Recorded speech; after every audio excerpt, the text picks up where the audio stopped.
ceia do Senhor, a mesa do Senhor, a Santa Ceia, seja qual for o nome que você queira dar, tem dividido os protestantes desde o século XVI.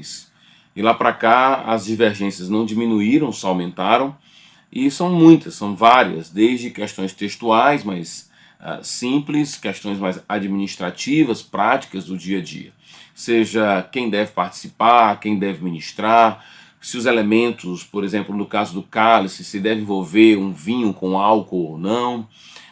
Enfim, são muitas discussões envolvendo, por exemplo, a presença de Jesus, se ela é uma presença abençoadora, se ali você tem a presença física de Jesus, ou se a efetividade da ceia está ligada basicamente a uma questão didática, onde o conceito de memória colocado por apóstolo Paulo é basicamente uma questão de lembrança mental.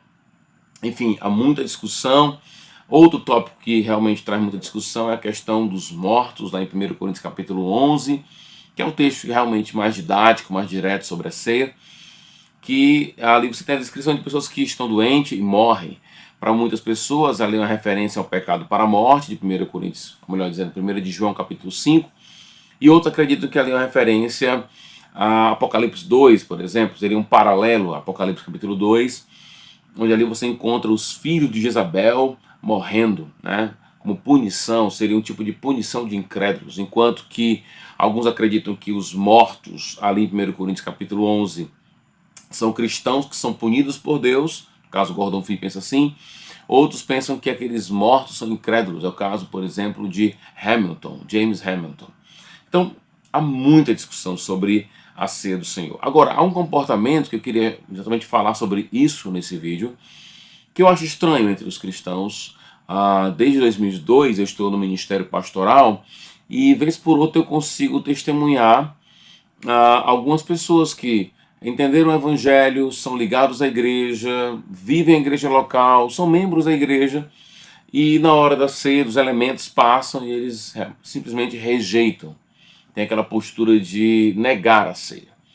Eu suspeito que por trás desse comportamento existe, evidentemente, um conceito equivocado do que é a ceia, do que ela significa e sobre quem é a ceia.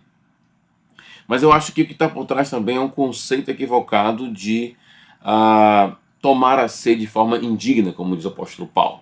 Lá na construção do texto, em que Paulo, como ele apresenta o texto, é um tipo de quiasmo ali, ele apresenta uma problemática onde as diferenças sociais ficaram explicitadas pelo comportamento dos irmãos de Corinto, e ele vai então no final do livro, no começo daquele parágrafo, ele apresenta o problema, no final ele apresenta a solução, no meio ali ele vai apresentar o que é a ceia, e diante disso ele então faz uma conclusão, aliás, duas conclusões, usando a conjunção host, né?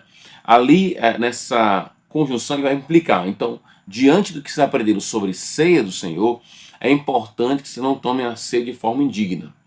E aí ele propõe a solução. Qual é a solução, então, para não tomar a ceia de forma indigna? É examinar a si mesmo e tomar a ceia. Então não há nenhuma orientação por parte do apóstolo Paulo para alguém não tomar a ceia. Não existe isso. Examine-se, então, se você estiver bem, então você não toma a ceia. Ele repete o texto, vai falar do problema usando outras palavras. Ele vai usar a expressão discernir o corpo, também é uma questão muito difícil. O que corpo é aquele? É uma referência ao pão, a relação pão e o corpo de Cristo, o corpo no sentido que é a igreja, que é representado no pão. O que Paulo quer dizer com discernir o corpo? Seja qual for a sua compreensão de discernimento do corpo e a ideia de indignidade ou dignidade, a solução paulina sempre é a mesma: examinar a si mesmo e tomar a ceia.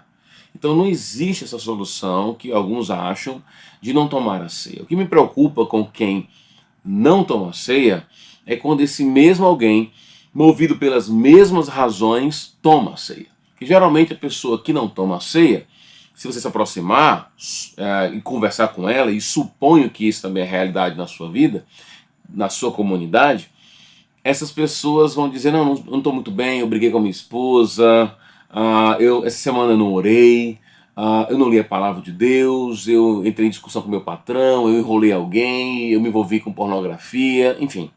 O cara vai a listar uma série de pecados que faz com que ele entenda, não, eu sou indigno de tomar a ceia. O problema é quando ele tomar a ceia, porque ele vai achar que, não, eu vivi uma semana equilibrada de leitura e oração, muita comunhão na minha casa, então ele vai concluir, eu sou digno para tomar a ceia.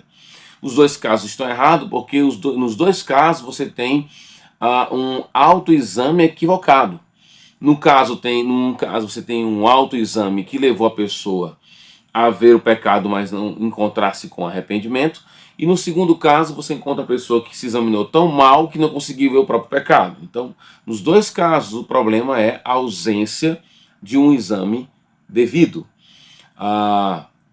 E a orientação paulina é essa: seja qual for o seu conceito de dignidade ou indignidade, discernimento do corpo, tudo passa como solução pelo exame próprio. Então, examine a si mesmo.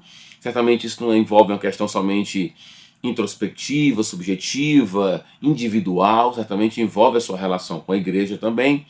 Eu, inclusive, acredito que a ideia de discernir o corpo envolve isso, envolve essa ideia de entender a sua relação com a comunidade.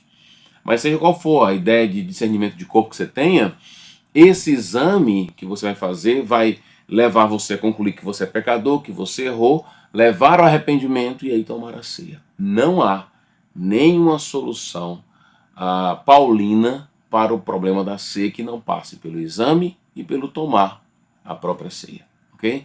Você possa, então, estar compreendendo melhor tudo isso e na próxima vez que você tiver a oportunidade de participar da ceia, examine-se e tome a ceia.